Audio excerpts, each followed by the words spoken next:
In this video we want to talk about the concept of core and peripheral workers. However, before we get into that, we want to talk about the concept of flexibility, which will lead us into a more detailed discussion of the core and periphery. Workplace flexibility has gained considerable attention over the last decade.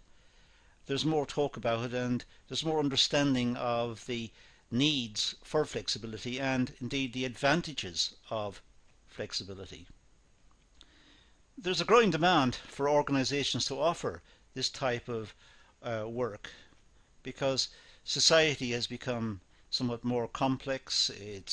There are more opportunities for workers to perhaps work from home or to work on a more flexible basis because of technology and because of current working practices. But also organizations require more flexibility because we tend to be moving towards a 24-hour working day. We tend to see different practices in play now than in the past. For example, in the UK, supermarkets are open on Sundays. Not so long ago, all shops were closed on a Sunday. We see deliveries being made from online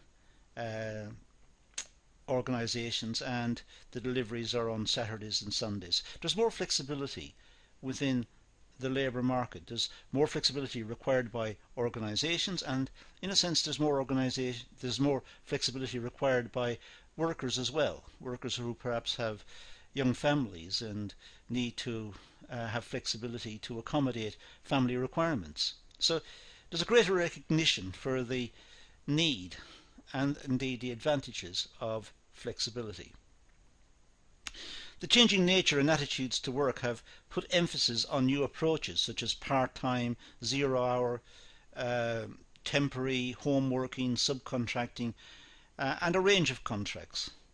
Now, some of these have upsides and downsides, and they will be the subject matter of other videos. But all we need to establish here is that the fact is that there is a greater movement towards flexibility, and the movement is not just from organizations requiring it, it's movement from the workers and the employees requiring flexibility also. Globalization has given rise to international competition. In order to compete with international markets, flexibility offers a cheaper alternative to labour costs. So with cheap imports, for example, organizations need to have flexibility and be able to move their employees around so as to try to compete effectively with the cheaper imports and with the volume of imports that we're experiencing. So there is greater need for the organizations to have flexibility and be able to deploy their workforce in a way which maximizes the return and enables the organizations to generate profits and survive in highly competitive markets. Privatization focuses on profitability and cutting costs by reducing workers. There's greater understanding of the role of technology, and there's also the need for rationalization, perhaps where in the past companies would exist on different sites, would have plants on different sites. Now there's perhaps a greater understanding that there needs to be rationalization and cost cutting and a more critical view of industrial practices so as to reduce costs and enable the organization to compete internationally. Certainly it's the case with privatization, moving from state-owned bodies to private organizations. There's more emphasis on the need for flexibility, more need for profits, the more need for commercial survival. Perhaps in the past those organizations would survive because if they ran a deficit on their account, the taxpayer would be required to plug the difference. So there's more emphasis on the market and on the rigors of the market, and because of that there is greater requirement for flexibility. As I said, technological advancement has put jobs at risk by reducing the need for full-time workers. So the workers recognise that they're not just in competition with each other, they're in competition with the technology as well. Where a function in the past might require 2 or 3 people to complete the function, now technology is able to intervene and bring back information and process information that in the past was nigh impossible for operators to do within a reasonable timescale. So the onset of computing power and sophisticated computer packages and so on has meant the greater need for flexibility on the part of the workforce. So the whole idea of flexibility, which has come to the fore probably in the last 10 years or so, is to generate more efficiency. So the organisation has a need for flexibility, but the employees see the need for flexibility as well, and they also require it because of their own family circumstances perhaps. So the push for flexibility is coming in both directions, so therefore it's almost inevitable that it will become a part of the working scene in the future. The social and cultural climate has changed. People's attitudes and nature to work has put pressure on organisations to be flexible. So people are pushing the organisations to be flexible about timekeeping, for example, or flexible in terms of the job roles and what's required within the job roles. The organisations need to be flexible as well. They need to meet the requirements of the market. And with the pressures from technology and the pressures from internationalization and globalization, it's almost inevitable that the organizations want flexibility. So as I said, it's coming from two sides, and therefore it will be a part of the working climate in the future. The increase in female workers has put emphasis on flexible working methods.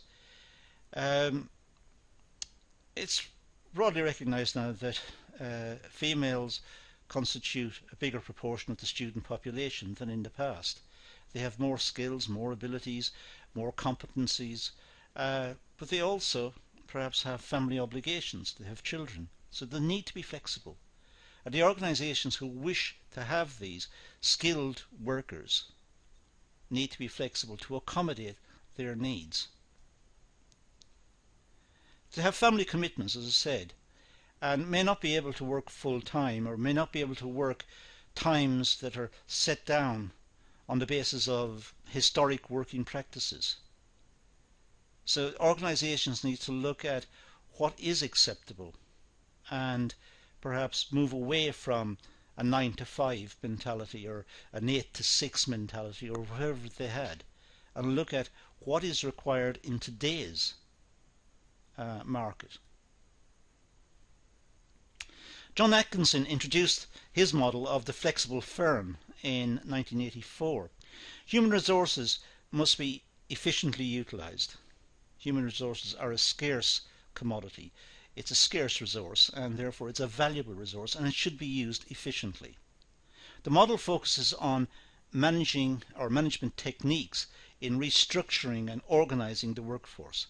So the model looks at how the workforce can be restructured and organised in a way that will use the workforce most efficiently. The Atkinson's model is used by many organisations in the UK. The model offers greater flexibility for both the employees and the employer. So it meets the requirements coming from the workforce for more flexibility and the requirements of the organisation for more flexibility.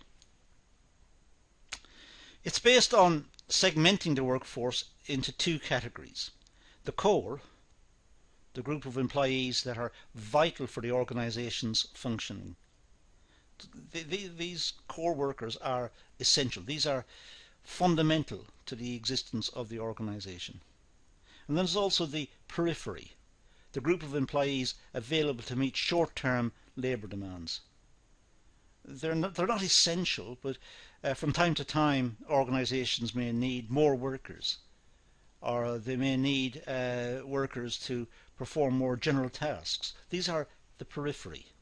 So there are two types, the core and the periphery. A third group is composed of external workers, usually employed on a subcontracted basis.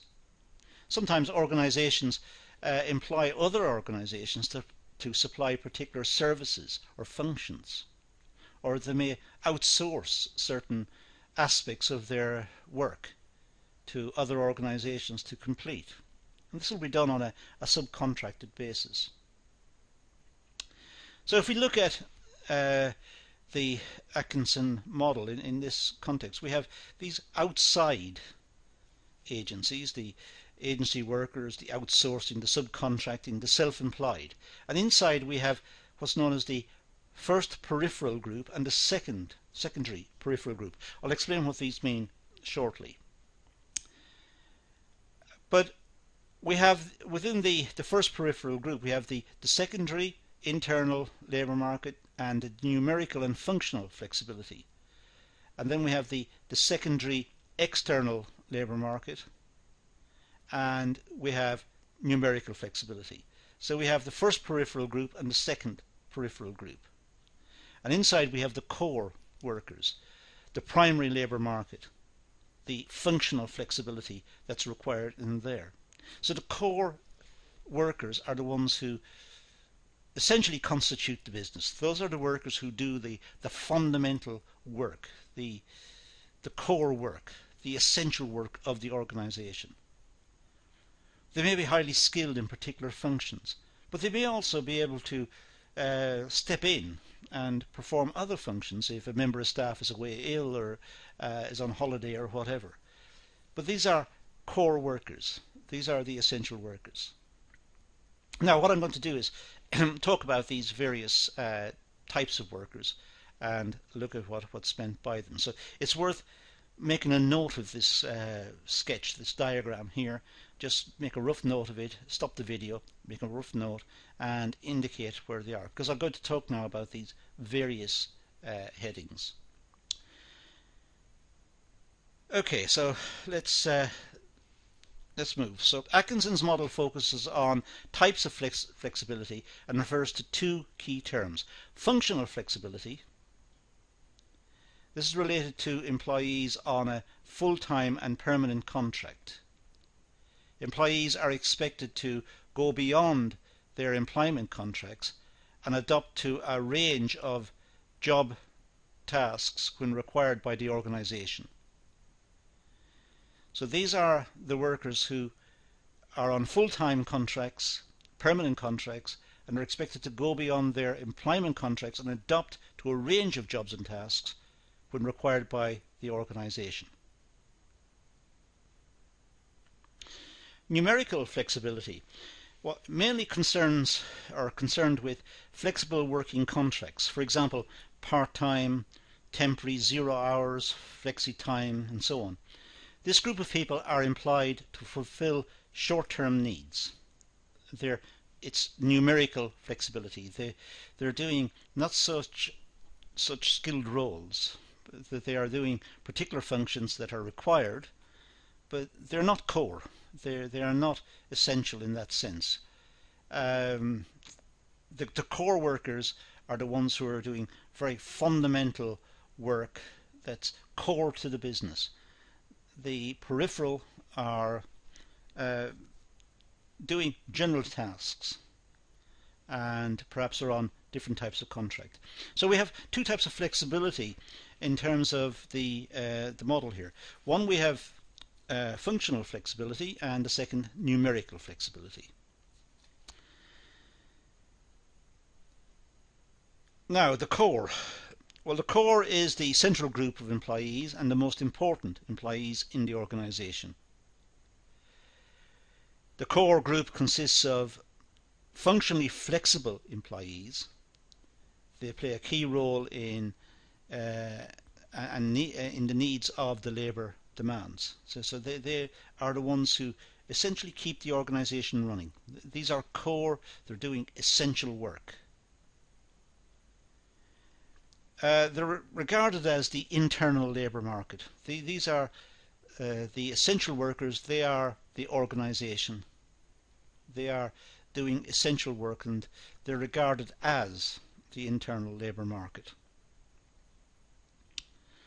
They're the only group that are permanent and are stable. So these are the essential workers within the organisation. They're on permanent contracts and they're the stable employees of the business. It may be difficult to replace them.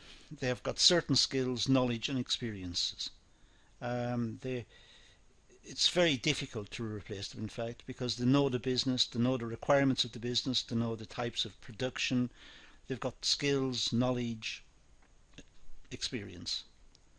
The core group are expected to be functionally flexible, multi-skilled, able to meet and exceed labour demands. So they're able to work out what's required and complete the task, perhaps with minimal supervision, sometimes no supervision.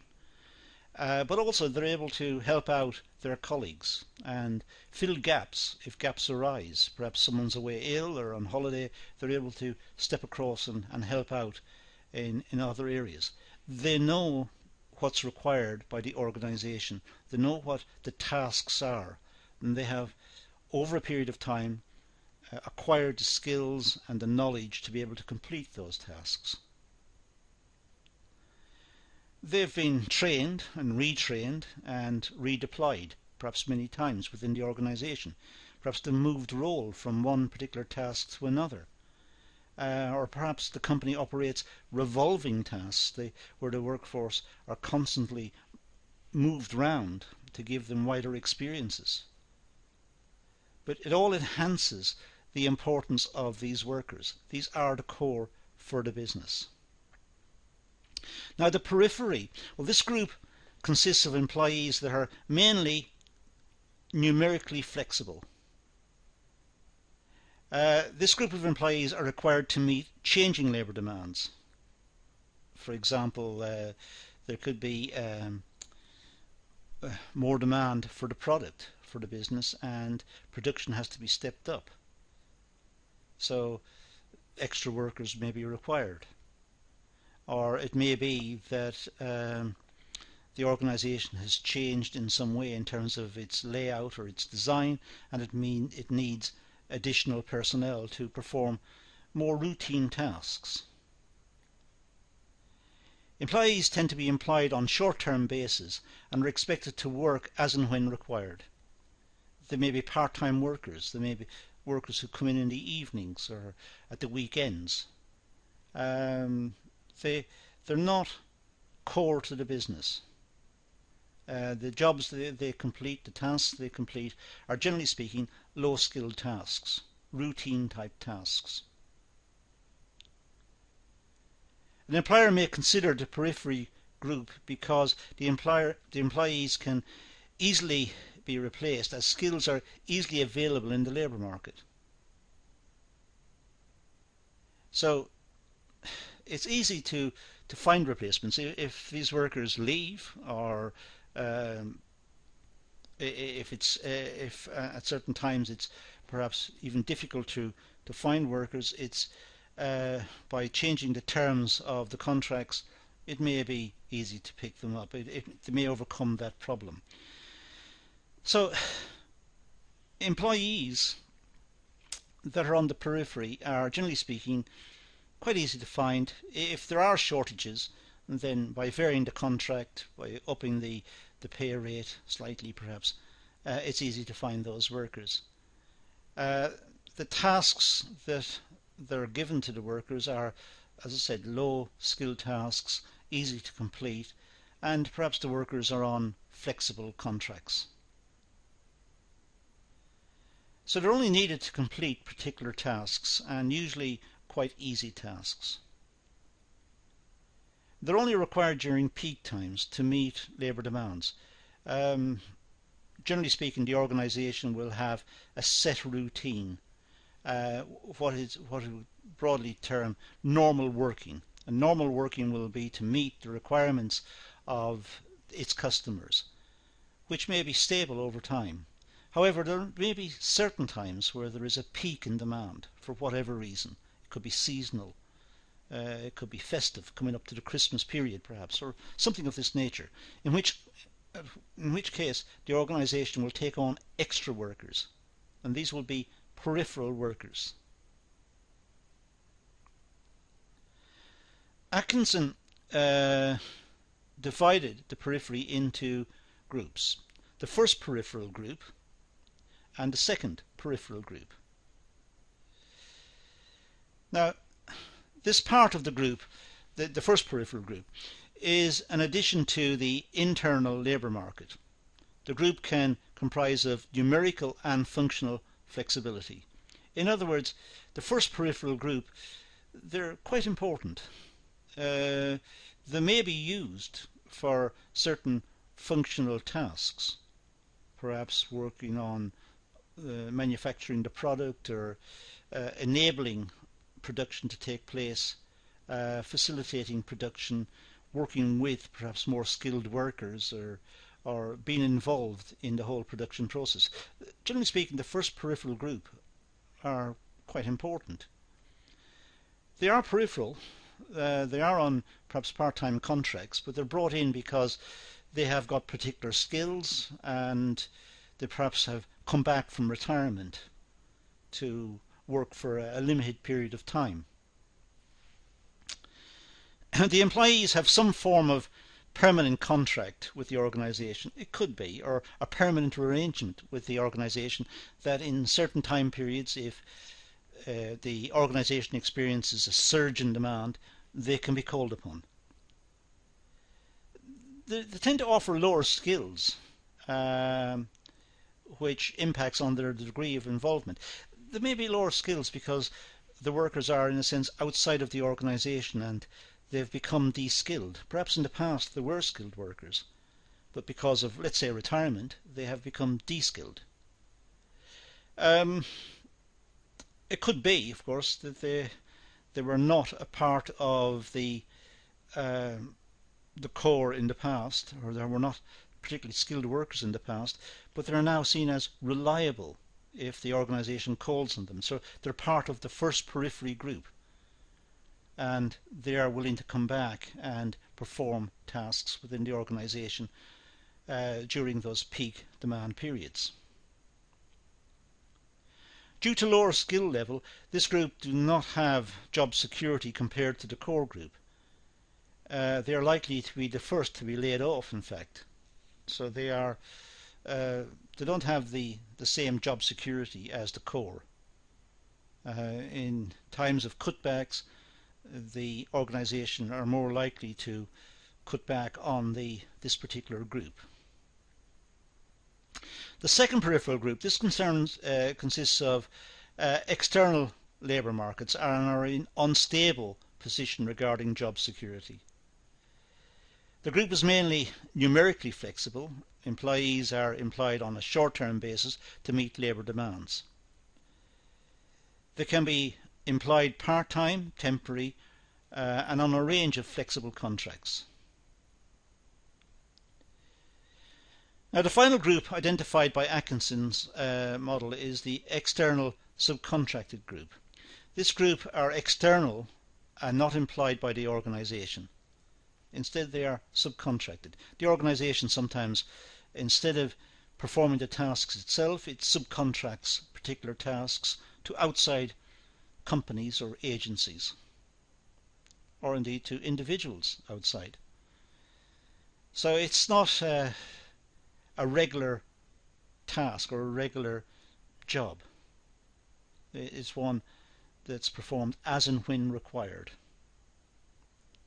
Subcontracted, freelance and agencies are becoming increasingly popular with organisations. The reason for that is because the organisation doesn't want to have to scale up and scale down its workforce every time there's a surge in demand.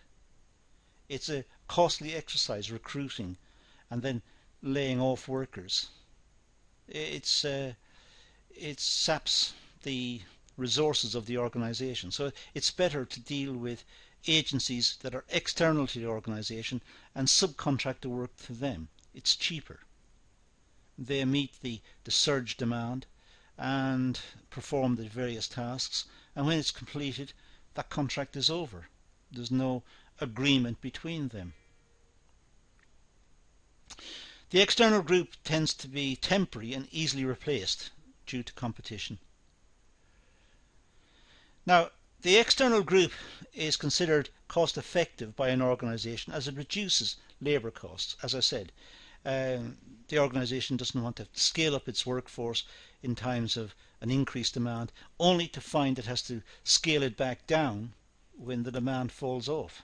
So rather than do that, it subcontracts the work. There are concerns over quality and commitment from external groups.